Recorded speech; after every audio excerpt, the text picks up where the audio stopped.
Hello नमस्कार मैत्रिणींनो, मी पूनम पवार आजच्या एका छानशा व्हिडिओमध्ये तुमचं सगळ्यांचं खूप खूप स्वागत करते। तर मैत्रिणींनो, आपण मागच्या फ्री शिवण क्लासच्या 12व्या दिवसामध्ये पाहिलं होतं की प्रिन्स कट 2 पीस प्रिन्स कटच्या अस्तरच्या ब्लाऊजची कटिंग कशी करायची। तर त्याच्यानंतर आजचा आपला फ्री शिवण क्लासचा 13वा दिवस आहे। तर याच्यामध्ये आपण ब्लाऊज कट केलेलं होतं 2 पीस प्रिन्स कटचं, तर त्याचं स्टिचिंग ते कसं शिवायचं व्यवस्थित स्टेप बाय स्टेप, तर या आजच्या व्हिडिओमध्ये आपण पाहणार आहोत। तर व्हिडिओ हा थोडा मोठा होणार आहे, तर प्लीज थोडा सविस्तर पहा, म्हणजे जेणेकरून तुम्हालासुद्धा कळेल की कुठे आपण कुठली गोष्ट व्यवस्थित अशी परफेक्टली स्टिच केलेली किंवा शिवलेली आहे आणि कुठे आपण त्याला व्यवस्थित असं पॅक केलेलं आहे। तर चला तर मग व्हिडिओला सुरुवात करूया। तर सर्वप्रथम आपल्याला जो कटोरीचा भाग आहे तो घेऊन घ्यायचा आहे आणि अस्तरवर बरोबर ठेवून घ्यायचा आहे। दोघी पार्ट व्यवस्थित एकसारखे ठेवायचे आहेत, म्हणजे अपोजिट साईडला येतील। जी प्रिन्स कटची कटोरी आहे ती अपोजिट साईडला येते, म्हणजे फिटिंगच्या साईडला जो कर्व आकार आहे तो येणार आहे आणि जो सरळ आकार आहे तो फ्रंट साईडचा, म्हणजे तिथं आपली हुक लूकची पट्टी लागणार आहे। तर अशा पद्धतीने दोन्ही पार्ट सरळ ठेवून आपल्याला हे व्यवस्थित असे स्टिच करून घ्यायचे आहे। तर हे ब्लाऊज मी खूपच म्हणजे पेशनने शिवलेला आहे, कारण की हा जो ब्लाऊजचा कपडा आहे तो सिल्कमध्ये आहे थोडा, तर म्हणून त्याला थोडंसं एकदम असं केअरिंग करून मी स्टिचिंग केलेलं आहे। तर आता पाहू शकता दोघी कटोऱ्यांना मी व्यवस्थित जोडून घेतले। त्यानंतर जो मोंडा आहे त्या मोंड्यालासुद्धा मी व्यवस्थित असं सेट करून कपड्यावर त्याचा जो फ्रंटचा गळा आहे तो व्ही आकारमध्ये घेतलेला आहे आणि तो मी पलटून घेणार आहे। तर पलटण्यासाठी सरळ कपड्यावर आपल्याला अस्तर ठेवायचं असतं आणि बरोबर त्याच्यावर शिलाई देऊन त्याला दाबटीप टाकून व्यवस्थित अशी दाबटीप टाकल्यानंतर त्याला फिनिशिंगची एक टीप लावायची आहे। तर अशा पद्धतीने आपला हा गळा असा व्यवस्थित तयार होतो आणि त्यानंतर आपल्याला पूर्ण चारही बाजूने त्याला फिट करून घ्यायचं आहे। तर या पद्धतीने मी दुसरासुद्धा मोंडा असाच तयार करून घेणार आहे। तर प्रिन्स कटचं ब्लाऊज हे 2 पीस प्रिन्स कटचं आहे। तर हे शिवताना जसं आपण फ्रंटचं तयार केलेलं आहे, पहिल्यांदा जो मोंडा तयार केला त्याच्याच नंतर दुसरा पण मोंडा आपल्याला तसंच तयार करायचा आहे। फक्त एक लक्षात ठेवायचं आहे की गळा आपला व्यवस्थित सरळ आला पाहिजे, दोघेही समोरासमोर आले पाहिजे, नाहीतर काही वेळेस काय होतं की एकच साईडचे दोघी गळे हे तयार होऊन जातात। तर आपल्याला हे दोघी व्यवस्थित असं तयार करून घ्यायचे। त्यानंतर जो एक्स्ट्राचा कपडा आहे तो मी आता कट करून घेणार आहे। एक्स्ट्राचा कपडा कट करून घेतल्यानंतर आपल्याला व्यवस्थितपणे त्यांना एकमेकांना जोडून घ्यायचं आहे। आता बघा, मी हे पार्ट हे समोरासमोर ठेवलेले आहे बरोबर। हे कर्व आकार जे आहेत ते आपल्या फिटिंगच्या साईडने जोडले जातील आणि जी सरळ लाईन आहे ती आपली हुक लूकच्या आळची पट्टी आहे। तर या पद्धतीने आपल्याला यांना तयार करून घ्यायचं आहे, व्यवस्थित अशी शिलाई देऊन घ्यायची आहे। मी हे ब्लाऊज खूप सावकाश असं शिवलेलं आहे आणि प्रत्येक तुम्हाला व्यवस्थित स्टेप बाय स्टेप प्रत्येक गोष्ट दाखवलेली आहे की कुठे मी कशा पद्धतीने हे ब्लाऊज जोडलेलं आहे। कारण की आपण जेव्हा नवीन शिकतो तेव्हा आपल्याला काही अशा गोष्टी असतात की त्या लवकर आपल्याला कळत नाही आणि त्या कळत नसल्या कारणाने आपण जे ब्लाऊजमध्ये आहे ते भरपूर अशा चुका करत जातो। तर बघू शकता अशा प्रकारे हा परफेक्ट असा पफ पडलेला आहे आणि ही शिलाई लावताना मी डबल टिप टाकून घेते, जेणेकरून तो पफ जो आहे तो अजून सुरेख होऊन जाईल। आणि प्रिन्स कटच्या ब्लाऊजचं एक असतं, नेहमी लक्षात ठेवा, प्रिन्स कटच्या ब्लाऊजचं एक असतं की जर आपण शिलाई लावलेली जो कट जो आहे प्रिन्स कटचा तो लावला आहे ना, तर त्याला जेव्हा आपण त्याला प्रेस करतो ना, तर तो पफ अगदी अजून म्हणजे जसं आपण स्टिच केला त्याच्यापेक्षा अगदी अजून असा छान तो उठून असा दिसतो। जेव्हा हे ब्लाऊज पूर्णपणे कंप्लीट होतं तेव्हा त्याला बरोबर व्यवस्थित प्रेस करून ते अगदी परफेक्ट असं होतं। बघू शकता फ्रंटचे दोघी गळे एकसारखे आलेले आहेत। त्यानंतर आपल्याला बॅक पार्ट हा तयार करायचा आहे। आता बॅक पार्टला मी जो कमरेच्या भागाला आहे ना कर्व आकाराची डिझाईन टाकणार, त्यासाठी मी बुकरम घेतलेली, ही 2 इंचाची बुकरम आहे। तर त्याच्यामधल्या सेंटर बघू शकता असं अर्धा इंचावर मी असं कर्वचा आकार दिलेला आहे। त्यानंतर हे असं अस्तर घेऊन त्याच्यावर मी त्याला आता प्रेस करून घेणार आहे। तर प्रेस करून घेतल्यानंतर अगोदर मी जे आपला पाठीचा भाग आहे तो अगोदर आपल्याला तयार करून घ्यायचा आहे, म्हणजे जेणेकरून याला आपल्याला वरतून ठेवता येईल। विचार केला होता की स्टिच लावून घेऊ पूर्ण चारी बाजूला आणि मगच पलटू, पण तसं नाही केलं मी. डायरेक्टली त्याला प्रेस करून घेतली आणि प्रेस गेल्यानंतर ते त्याला चिपकल्या, म्हणजे त्याला ते चिपकून गेलेलं आहे. बुकरमला स्टिकी असल्या कारणाने ती अस्तरला व्यवस्थित अशी चिपकून गेली आणि तो एक्स्ट्राचा जो पार्ट होता तो मी काढून घेतलेला आहे.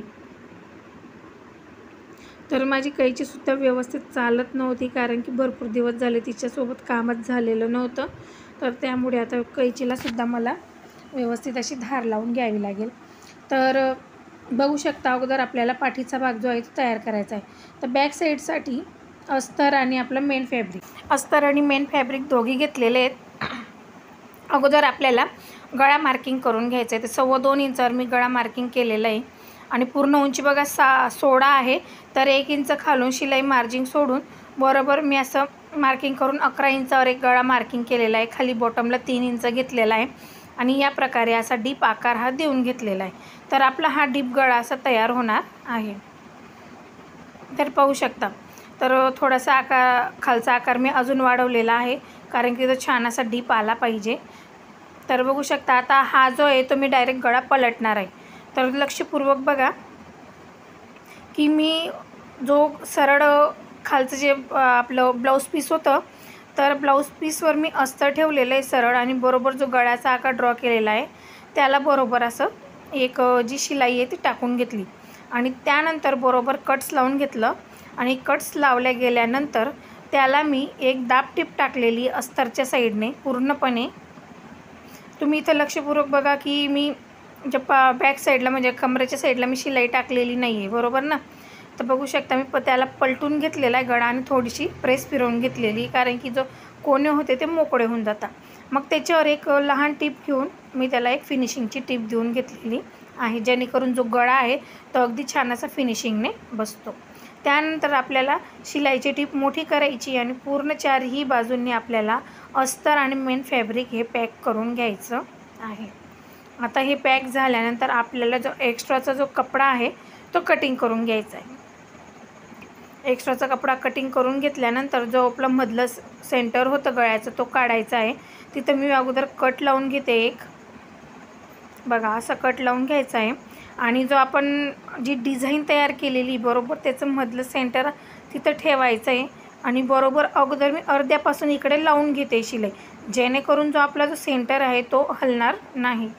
थोडा वेळ लागतो आपल्याला शिवण्यासाठी, थोडा वेळ हा लागतो, पण आपण जे काम करतो ते अगदी प्रोफेशनली परफेक्टली येतं.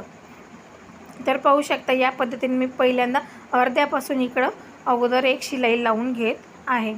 त्यानंतर मग स्टार्टिंगपासून मी तिकडनं शिलाई लावत येते आणि डबल त्याच्यावर एक स्टिच टाकून घेते, म्हणजे जेणेकरून ते परफेक्टली पॅक होऊन जातं. आणि जे शिलाई लावल्या गेल्यानंतर नेहमी बघून घ्यायचे की जे आपण कपड्याला सोबत घेऊन शिलाई लावली ती बरोबर लागलेली आहे किंवा नाही.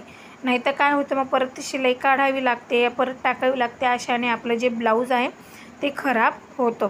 त्याकरता एकदम पेशंटने हळूवार आपल्याला शिलाई टाकायची आहे. आणि शिलाई ही कधी पण जी असते, जी आपण शिलाई टाकत असतो फिनिशिंगला शिलाई ही बारीक टाकायची आणि जेव्हा आपण त्या आकारावर शिलाई देत असतो कुठल्याही पॅटर्नवर ती मोठी द्यायची, कारण की जेणेकरून आकार जर चुकला आपला तर आपल्याला ती काढून परत आपल्याला व्यवस्थित लावता येते, म्हणजे जेणेकरून जी मोठी शिलाई आहे ती लवकर निघून जाते.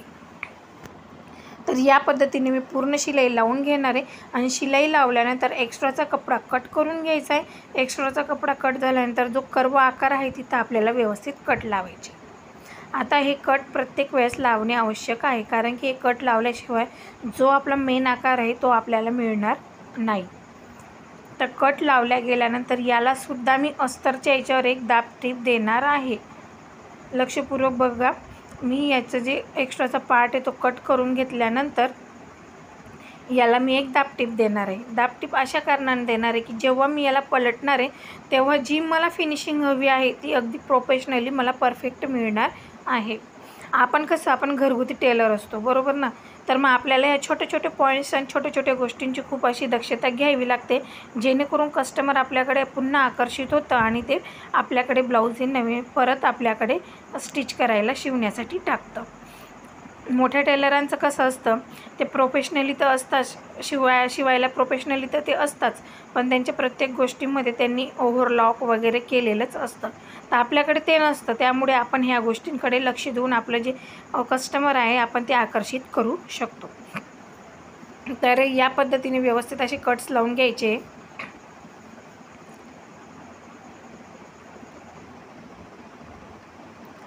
पूर्णपणे कट्स लावल्यानंतर आपल्याला याला पलटून घ्यायचं आहे. पलटण्याच्या अगोदर आपल्याला त्याच्यावर दाब शिलाई टाकायची एक.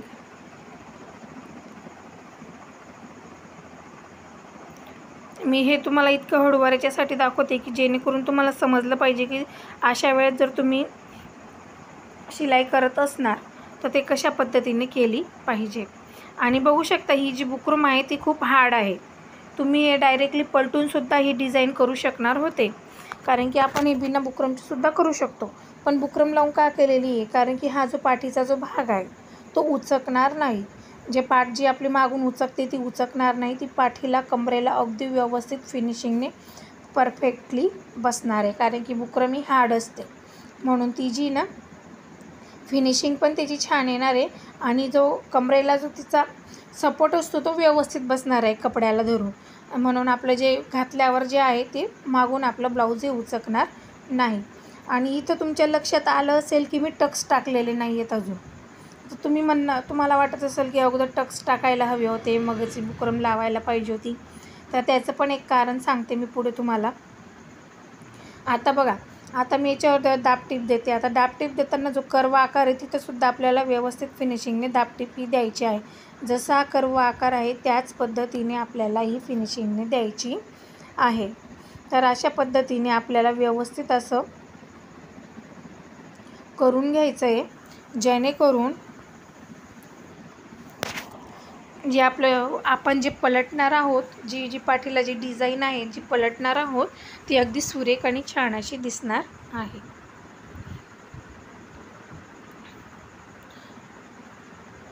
मी हा भाग तुम्हाला स्लोली याच्याकरता दाखवत आहे की तुम्हाला कळेल की आपण जी शिलाई काम करत आहोत तर ते फिनिशिंगने कसं झालं पाहिजे, कुठे आपली चूक झाली नाही पाहिजे आणि कुठलीही गोष्ट कुठे परफेक्टली केली गेली पाहिजे.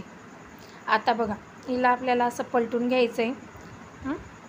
आता तुम्ही याच्यावर प्रेससुद्धा लावू शकता, पण मी काही प्रेस लावली नाही, कारण की खालचं जे बॉटमचं आहे ते हार्ड आहे आणि ते व्यवस्थित असं पॅक होणार आहे. बघू शकता आकार किती सुरेख आणि परफेक्ट आलेला आहे, जास्त खोलगट पण नाही आणि दिसायलासुद्धा अगदी छान असं दिसत आहे. तर आता याच्यावर आपल्याला फिनिशिंगची एक लास्टची जी टीप आहे ती टाकून घ्यायची. आता तुम्हाला जर याच्यावर मी लेस लावणार आहे पूर्ण ब्लाऊज झाल्यानंतर, कस्टमरला विचारेल आणि मगच मी याच्यावर लेस लावणार आहे. तर कुणाकुणाला कसं असतं की पूर्ण असं मॅट फिनिशिंग हवी असते, बरोबर ना. तर मॅट फिनिशिंग आवडते कुणाला, आणि कुणाला म्हणजे लेस वगैरे लावलं तरीही चालतं, पण लेस लावल्याशिवाय छान दिसणार नाही. तर कस्टमरला विचारून पाहिजे. कस्टमर जर म्हटलं की ठीक आहे तुमच्या सोयीनुसार तुम्ही लेस लावा, तर नक्की मी लेस लावून त्याची फिनिशिंग छान आणि सुरेख अशी करणार. तर याच्यावर बघा, बरोबर आपण आता ही जी फिनिशिंगची जी टीप लावतो ना, ते जे एक पायाचं मार्जिंग असतं ना ते बरोबर त्याच्या काठाने आपल्याला लावायचे असते. आता बघू शकता की ते हळूवारपणे मी लावत आहे. आणि ती खालची बुकरम आहे ना थोडी हार्ड आहे. हार्ड असल्या कारणाने ना मला कपडा थोडा हलकासा पुढे ओढावा लागत आहे, म्हणजे जेणेकरून ती शिलाई आहे ती पटकन अशी पुढे सरकली जाईल, तिथेच कपड्यावरती जमणार नाही. तर बघू शकता पूर्ण फिनिशिंगने ही टीप तयार झाली आणि एक्स्ट्राचं जे होतं ते कट करून घेते.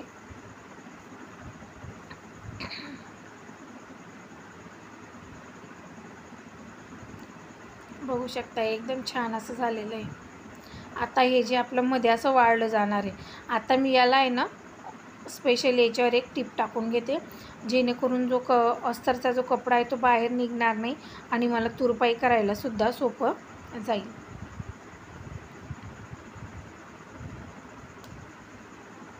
आता याला मी मोठी स्ट्रीप टाकणार आहे, लहान नाही टाकणार आहे. बुकरम आपली खूपच हार्ड आहे, म्हणून तुम्ही ही बुकरम आहे ना अशा कुठल्याही पद्धतीच्या बॅक साईडच्या किंवा फ्रंट साईडच्या असे जे डिझाईन असतात त्याला यूज करू शकता. आणि जी दुसरी बुकरम असते ती आपण गळ्यासाठी यूज करतो, ती थोडी पातळ असते. तर बघू शकता अगदी फिनिशिंगने आपली ही बॅकची जी पट्टी आहे ती अगदी छान तयार झालेली आहे. आता आपल्याला काय करायचं आहे, आपल्याला आता टक्स लावून घ्यायचे. आता टक्स लावताना लक्षपूर्वक बघा की मी टक्स आता कसे लावणार आहे. मी टक्स डायरेक्टली असा लावत नाही. मी टक्स लावताना अगोदर मार्किंग करते, बरोबर मधलं सेंटर काढून बरोबर 4 इंचाचं मार्किंग करून बरोबर मी त्याच्यावर टक्स लावते.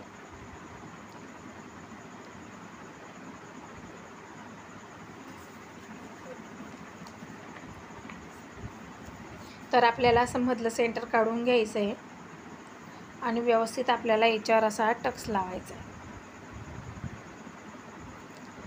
खालून कमरेपासून 4 इंचावर आणि सरळ शोल्डरकडे 4 इंचावर आपल्याला मार्किंग करायचं आहे. मी ब्लाऊज कितीही घाईमध्ये शिवत असले ना पण टक्स मी याच प्रकारे देते, कारण की हा जर टक्स चुकला तर जी आपली पाठीची जी फिनिशिंग आहे ती येणार नाही. जे बॅक साईडला जे आपला जो शेप दिसतो ब्लाऊजचा तो व्यवस्थित दिसणार नाही आणि ब्लाऊजही उचकतं. तर दोघी साईडने मी अशी लाईन ओढून घेते आणि ओढल्यानंतर बरोबर आता टक्स मी लावून घेणार आहे. टक्स हा बरोबर अर्धा इंचाचा लावणार आहे दोघी साईडने. आता बघा मी म्हटली होती की मी टक्स का नाही लावला. आता टक्स आता अर्धा इंचाचा मी लावते. आपण जेव्हा ही बॅक साईडला ही पट्टी आपण मोडली होती, बॅक साईडला आपण तिला मोडली होती, तर तेव्हा जो तिचा सेंटर आहे ना तो तिथं हलकासा त्याला आहे ना असा म्हणजे वर मोडल्यानंतर तो तिथं गोळा झालेल्यासारखा वाटतो. गोळा तर झालेला नाही आहे, पण जेव्हा आता कस्टमर ब्लाऊज घालेल, बरोबर आहे ना, जेव्हा कस्टमर ब्लाऊज घालेल ते धुतलं जातं, त्यानंतर ही थोडीफार लूज पडणार आहे, तर तिथं ती गोळा होऊन जाईल. जो मधला सेंटर आहे त्याचा तिथं तो गोळा होऊन जाईल. तर ती गोळा नाही व्हायला पाहिजे म्हणून मी बुकरमलासुद्धा टक्स दिलेला आहे ब्लाऊजसोबतच, म्हणजे ते परफेक्टली जसं आपलं धुतल्यानंतर ते त्याच्यासोबत मॅच होऊन जाईल. बघा तुम्हाला दिसत असेल तर तिथला जो घोळ आहे तो येणार नाही. आणि जी फिनिशिंग आहे, जे पाठीला जी ती बसणार आहे आपल्या ब्लाऊज वेअर केल्यानंतर घातल्यानंतर, ते अगदी परफेक्टली पॅक असं बसणार आहे. तर या बुकरमचा हा असा एक फायदा असतो की आपण त्याला व्यवस्थित असं पॅक जर केलं तर पाठीलासुद्धा ती छान अशी बसते. मी फक्त या डिझाईनसाठीच या बुकरमचा वापर केलेला आहे, कारण की हा कर्व आकाराचा जो बुकरम आहे, बुकरमची जी कटिंग केलेली ती अगदी छान अशी व्यवस्थित बसते.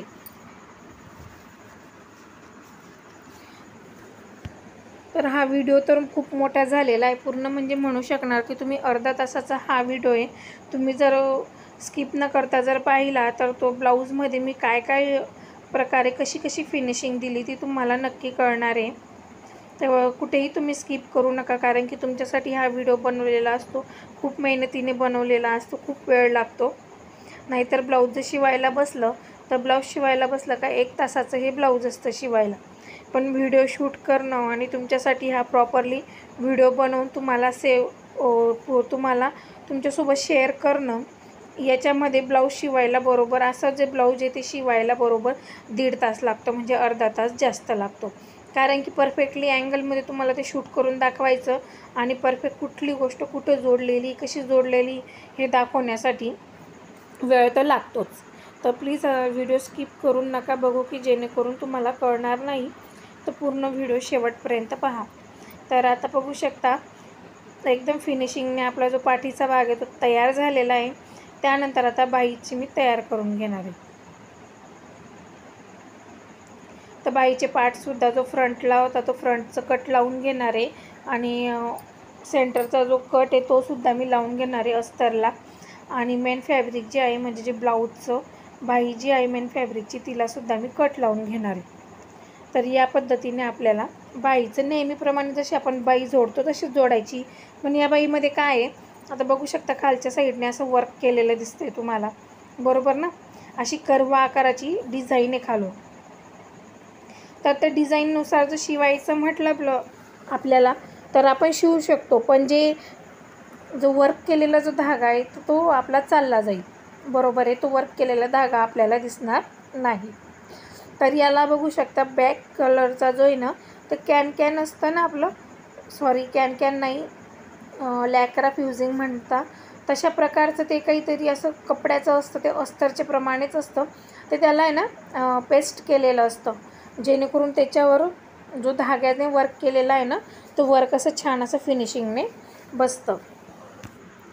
तर या पद्धतीने ते केलेलं असतं. म्हणून मी ना काय केलेलं आहे, बरोबर ह्या बाही एकमेकांना बरोबर व्यवस्थित अशा दोघी हाताच्या म्हणजे राईट आणि लेफ्टच्या या ज्या बाही होत्या ते व्यवस्थित अशा ठेवून घेतलेल्या आहे आणि त्यानंतर यांना अस्तर जोडून घेतलेलं आहे. आता अस्तर जोडताना काय केलेलं आहे, तर अस्तर आहे ना मी डायरेक्टली तिथल्या तिथं मोडलेलं आहे. सरळ जी बाई आहे त्याच्या उलट्या बाईवर जसं आपण अस्तर पलटतो ना, तर मी अस्तर पलटलेलं नाही आहे, डायरेक्टली तिथल्या तिथं मी त्याला ठेवून घेतलेलं आहे. तर आपल्याला या बाईसाठी ना बघू शकता, आता हे जे होतं अस्तर, तर मी तुम्हाला सांगितलं की आपल्याला अशी डिझाईन आहे ती जशीच्या तशी ठेवायची. तर अस्तरवर तिला मला म्हणजे जसं आकार आहे तसं राहूच द्यायचा होता, पण त्याला अस्तरला जॉईंट करायचं नव्हतं. म्हणून मी थोडंसं आहे ना ती डिझाईन सोडून मी काय केलेलं आहे, तर त्याच्यावर अस्तर ठेवलेलं आहे उलट्या साईडने आपलं, बरोबर. तो उलट्या साईडने जे आहे ना ते अस्तर ठेवलेलं आहे. तर अस्तर ठेवून बरोबर त्याला असं मी पलटून घेतलेलं आहे, बघू शकता. थोडंसं वाळून घेतलेलं आहे, व्हिडिओमध्ये तुम्हाला दिसत आहे त्या पद्धतीने मी त्याला वाळून घेतलेलं आहे. त्याच्यावर डायरेक्टली एक फिनिशिंगची टीप दिलेली. फिनिशिंगची टीप दिल्यानंतर बघू शकता जो आपला हा डिझाईन आहे ती जशीच्या तशी राहणार आहे आणि त्यानंतर चारही बाजूने त्याला पॅक करून घेतलेलं आहे.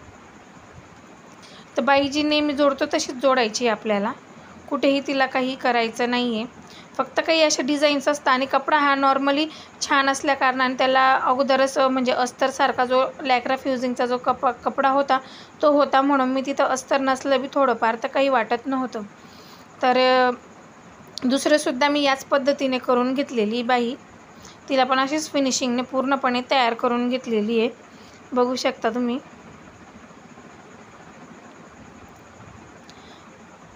जे मेन मला समजवायचं होतं, जे म्हणजे जो पाठीचा जो भाग होता तोच मला मेन तुम्हाला समजवायचा होता की त्याच्यामध्ये मी कशा प्रकारे बदल केलेला आहे, तर तो तुम्हाला नक्कीच समजला असेल. आणि पूर्ण ब्लाऊज मी तुम्हाला अगदी व्यवस्थित असं समजावून सांगितलेलं आहे.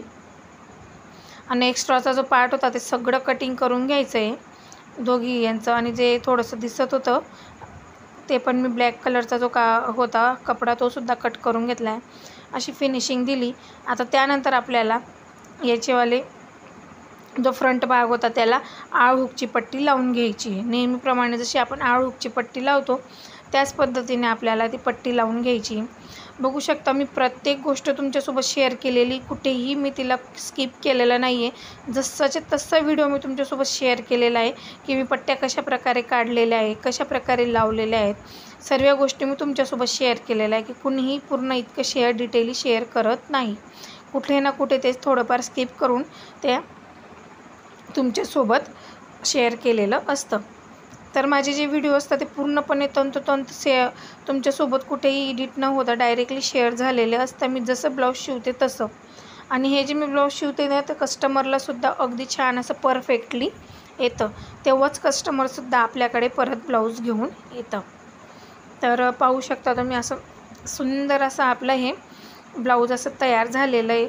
म्हणजे फ्रंटचं जे पार्ट तयार झालेले आहेत त्याचे हुकची लावली गेली. आता ही आळची पण आपण पट्टी लावून घेणार आहे, तीसुद्धा परफेक्टली तयार करून आपल्याला लावून घ्यायचं आहे. आणि हे नेहमीप्रमाणे आपल्याला ह्या पट्ट्या लावायच्या असतात. नेहमीप्रमाणे लावल्या गेल्यानंतर आपल्याला शोल्डरही जोडून घ्यायचे असतात. शोल्डर जोडताना आपल्याला काय करायचं आहे, अगोदर शोल्डर जोडण्याच्या अगोदर जी पाटपट्टी असते म्हणजे कमरेची जी पट्टी ती लावून घेणार आहे, कारण की खाली आपली योकपट्टी नाही आहे. हे 2 पीस प्रिन्स कटचं ब्लाऊज आहे, तर याला योकपट्टी राहणार नाही आहे. तर योकपट्टीच्या जागेवर आपल्याला तिथं अस्तरची एक पट्टी लावून घ्यायची आहे, जेणेकरून आपल्या ब्लाऊजला ती फिनिशिंग येणार आहे. तर या पद्धतीने आपल्याला हे करून घ्यायचं आहे. आणि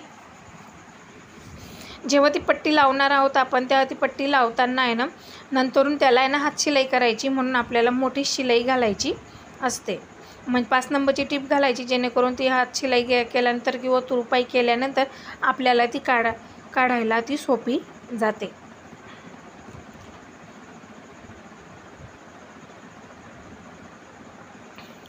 तर हे ब्लाऊज पूर्णपणे रेडी झाल्यानंतर खूप सुंदर दिसणार आहे. आणि लास्टमध्ये मी याला पूर्ण तयार झाल्यानंतर कस्टमरला विचारलं होतं, मग मी त्यानंतर त्याला नंतरून लेस जी आहे ती लावलेली आहे. तर बघू शकता पूर्ण असं तंतोतंत आपला गळा आहे ना तयार झालेला आहे अगदी फिनिशिंगने. खूप असं सुंदर असं हे ब्लाऊज तयार झालं आहे. ब्लाऊजचा कलरसुद्धा खूप सुंदर आहे. तर हे 36 साईजचं ब्लाऊज आहे. हे ब्लाऊजचं मी अंगावरनं माप घेतलेलं आहे. तर हे कस्टमरला कसं बसेल हे तर आता तुम्हाला नक्की तुमच्यासोबत मी याचा अनुभव शेअर करेल, हे कसं बसलेलं आहे, काय बसलेलं आहे. जेव्हा एखादा पुढचा व्हिडिओ येईल ना फ्री शिवण क्लासचा किंवा असा दुसरा कुठलाही व्हिडिओ मी तुमच्यासोबत शेअर करेल ना, तेव्हा मी तुम्हाला नक्की सांगेल की हे ब्लाऊज कस्टमरला कसं बसलेलं होतं ते. कसं आहे कस्टमरचे फोटोसुद्धा शेअर केले जातात, पण कुणाला आवडत नाही, कुणाला आवडतं, तर म्हणून काही मी शेअर करत नाही. कारण की मी स्वतःच माझा चेहरा कधी शेअर केलेला नाही आहे, तर मग मी दुसऱ्याचं कसं शेअर करू शकते, बरोबर आहे ना. तर बघू शकता अशा पद्धतीने फिनिशिंगने खूपच छान अशी फिनिशिंग आलेली आहे. आता हे सगळे पार्ट्स आपले तयार झालेले आहेत. तर पाहू शकता मी याला आता अर्धा इंचावर बघू शकता मी तिरकस टक्स लावत आहे. जे शोल्डर आहे तिरकस जोडते. तर दोघी शोल्डर असेच तिरकस आपल्याला जोडून घ्यायचे आहे. त्यानंतर बरोबर यांचं जे फ्रंट साईड आणि बॅक साईड जी ती लहान मोठी पाहून घ्यायची आहे आणि व्यवस्थित आपल्याला त्याच्या फिनिशिंग देऊन घ्यायचं आहे. शोल्डरला मी ना वरतून दाबटीप टाकते, जेणेकरून शोल्डरची जी फिनिशिंग आहे ती छान येते. हे व्यवस्थित असं झालेलं आहे तयार. थोडंफार कटिंग झालेली आहे. आणि त्यानंतर मी आता स्लीव्ज जोडून घेते. स्लीव्जसुद्धा नेहमीप्रमाणे जसे आपण स्लीव्ज जोडतो तशाच फिनिशिंगने आपल्याला स्लीव्ज जोडायचे आहे. तर या अशा फिनिशिंगने स्लीव्ज जोडल्यानंतर ब्लाऊजला मी काय झालं होतं की धागा संपून गेलेला होता. तर मी फिटिंग तुम्हाला दाखवली की फिटिंग कशी टाकायची आहे. तर फिटिंगसुद्धा मी दाखवलेली आहे की कशी टाकायची, पण नंतरून धागा संपल्या कारणाने नंतरचा जो व्हिडिओ आहे तो शूट करायचाच राहिला. म्हणून मी डायरेक्टली मग त्याला फिटिंग करून घेतली. फिटिंग केल्यानंतर त्याला लेस वगैरे लावून छान असं त्याला फिनिशिंग देऊन घेतलं. त्या फिटिंगचं मला तुम्हाला दाखवता आलं नाही, पण फिटिंग मी कशी टाकलेली आहे, फिटिंगची मार्किंग कशी केलेली ते या व्हिडिओमध्ये तुम्हाला पूर्णपणे दाखवलेलं आहे. फक्त जे की ती फिटिंगची जी शिलाई आहे ती टाकायचीच राहून गेलेली होती. तेव्हा माझा मशीनचा जो धागा आहे तो संपून गेला होता. कवर शिलाईसुद्धा मी दाखवलेली आहे. या पद्धतीने पूर्ण ब्लाऊज झालं. फिटिंगसुद्धा टाकली गेली. फिटिंगसुद्धा अगदी तंतोतंत आली. फिटिंगसुद्धा टाकताना फिटिंगमध्ये मी पूर्ण अगोदर कमरेचं माप घेते, की कमर किती आहे, छाती किती आहे. तर 5 इंच जास्त कमर होती, तर मी बरोबर त्याच्यामधनं 5चे जे बरोबर 4 भाग केले, म्हणजे 1.25 इंचावर बरोबर कमरेच्या साईडने मार्किंग करून घेतलं. मोंडा जो होता तो 17चा होता, तर त्याचा हाफ केला तर 8.5वर एक बरोबर मोंड्याची गोलाई दिली. बरोबर आपलं मोंड्याची गोलाई आल्यानंतर मोंढ्याला आपलं बरोबर जिथं गोलाई आहे तिथं बरोबर आपलं 9 इंचावर मार्किंग येत होतं छातीचं. तर यानंतर 5 इंचावर एक मार्किंग करून घेतलं हाताला आणि व्यवस्थित जी ती फिनिशिंगची लाईन तुम्हाला दिसत असेल सरळ अशी आलेली. तर मी फिटिंग करताना आहे ना माझा धागा संपलेला होता, म्हणून मी आता कंटाळा पण खूप आलेला होता मला, म्हणून मी ते तुम्हाला दाखवलं पण नाही आणि आठवणसुद्धा पडली. तर हे बघा तुम्हाला जे डमी होतं त्याच्यावर वेअर केलेलं आहे ब्लाऊज. तर कसं वाटलं ते ब्लाऊज नक्की कमेंट करून सांगा. फिनिशिंग अगदी छान अशी सुंदर आलेली आहे. पूर्णपणे ब्लाऊज आपलं सुंदर असं तयार झालेलं आहे. पाहू शकता तुम्ही बाहीचं वर्कसुद्धा अगदी छान दिसत आहे. ते रेडीमेडच होतं ते, त्याला काही विषयच नाही. पण यानंतर फ्रंट गळा बघू शकता किती छान असा व्ही शेपमध्ये आलेला आहे. आणि बॅक साईडलासुद्धा व्ही शेप घेतलेला आहे, तोसुद्धा अगदी छान झालेला आहे. पण डमीवर वेअर केल्याने तुम्हाला तसं दिसत असेल. कस्टमर जेव्हा वेअर करेल त्याच्या पाठीवर तो असं ब्रॉड आणि खूप असं छान असा बसणार आहे. तर खूप असं सुंदर आपलं ब्लाऊज तयार झालेलं आहे.